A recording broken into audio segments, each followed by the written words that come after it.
నమస్తే. సామాన్యుడి చేతిలో సామాజిక అస్త్రం నెంబర్ 1 న్యూస్కి స్వాగతం. నేను రవి. కేంద్ర మంత్రివర్గంలోకి జనసేన ఎంట్రీ ఇవ్వబోతుంది. దాదాపుగా దానికి సంబంధించి ప్రక్రియ కూడా పూర్తయినట్లు మనకి ఢిల్లీ వర్గాల ద్వారా తెలుస్తుంది.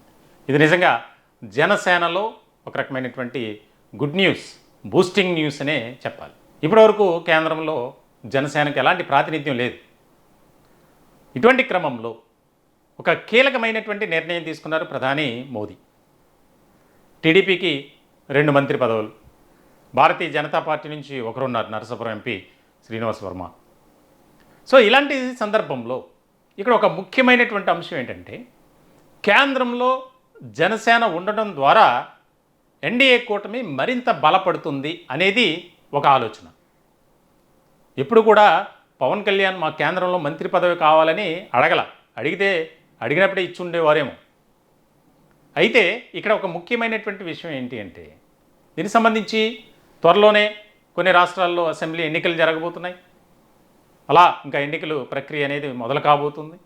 దీనికి సంబంధించి భారతీయ జనతా పార్టీ, ముఖ్యంగా నేషనల్ డెమోక్రటిక్ అలయన్స్ ఏదైతే ఎన్డీఏ ఉందో, ఆ ఎన్డీఏ బలోపేతం కావాలి, దేశవ్యాప్తంగా విస్తరించబడాలి అనేది ఒక ప్రత్యేకమైనటువంటి వ్యూహం.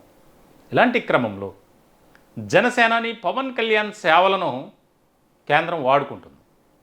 ఆయన చరిస్మాను ఆయా రాష్ట్రాలకు సంబంధించి వినియోగించుకుంటుంది.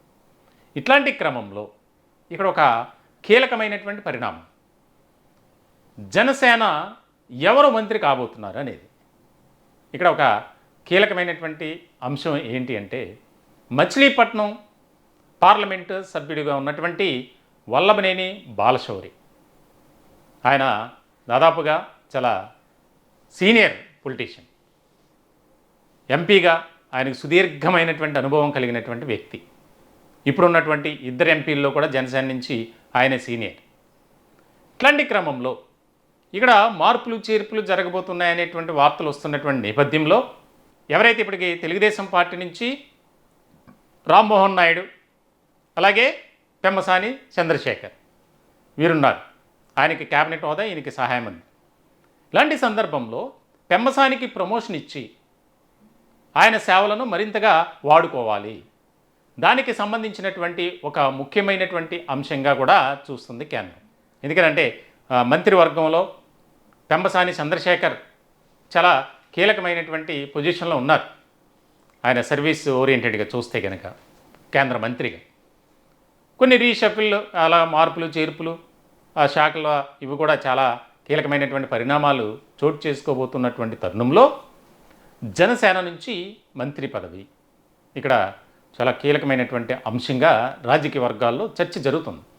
ఇప్పటికే ఏదైతే 4 రాజ్యసభ స్థానాలు ఉన్నాయి, దీనికి సంబంధించి 3 తెలుగుదేశం పార్టీకి, అలాగే 1 జనసేనకు దాదాపుగా కన్ఫర్మ్ అయిపోయింది. జనసేన నుంచి లింగమనేని రమేష్, ఆయనకు అవకాశం ఇవ్వబోతున్నట్లు కూడా తెలుస్తుంది. ప్రముఖ పారిశ్రామికవేత్త. ఆయన తెలుగుదేశం పార్టీ, జనసేనకు ఒక ముఖ్యమైనటువంటి వ్యక్తిగా, వారధిగా, సారథిగా ఉన్నాడు. పార్టీల కష్టకాలంలో సహాయ సహకారాలు అందించినటువంటి లింగమనేని, ఆయనకి దాదాపుగా జనసేన నుంచి రాజ్యసభ. సో ఇలాంటి సందర్భంలో మరికొంతమంది దాదాపుగా ఒక 10-12 మంది వారికి ఉద్వాసన పలకబోతున్నారు నరేంద్ర మోదీ అనేది కూడా జరుగుతుంది. కేంద్ర మంత్రివర్గాన్ని ఒక స్ట్రాంగ్ పొజిషన్లో తీసుకోవాలి, ఆయా రాష్ట్రాలకు సంబంధించి అంతా ప్రాతినిధ్యం ఇవ్వాలి అనేది ఒక యోచన.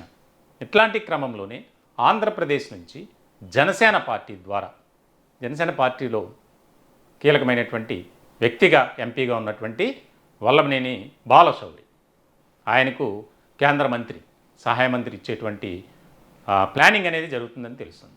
ఇప్పటికే రాష్ట్ర రాజకీయాల్లోనే కాదు, దేశ రాజకీయాల్లో కూడా జనసేన ఒక ప్రత్యేకమైనటువంటి ప్రాధాన్యత సంపాదించుకున్నటువంటి సందర్భం. 2024 ఎన్నికల్లో ఆంధ్రప్రదేశ్లో కూటమి జతకట్టడానికి ప్రముఖ పాత్ర పోషించినటువంటి వ్యక్తి జనసేనాని పవన్ కళ్యాణ్. ఇట్లాంటి క్రమంలో 164 స్థానాల్లో కూటమి అభ్యర్థులు విజయం సాధించారు. వైనాట్ 175 అనే నినాదంతో, విధానంతో వెళ్ళినటువంటి వైఎస్ఆర్సీపీ కేవలం 11 సీట్లకు మాత్రమే పరిమితం కావాల్సి వచ్చింది.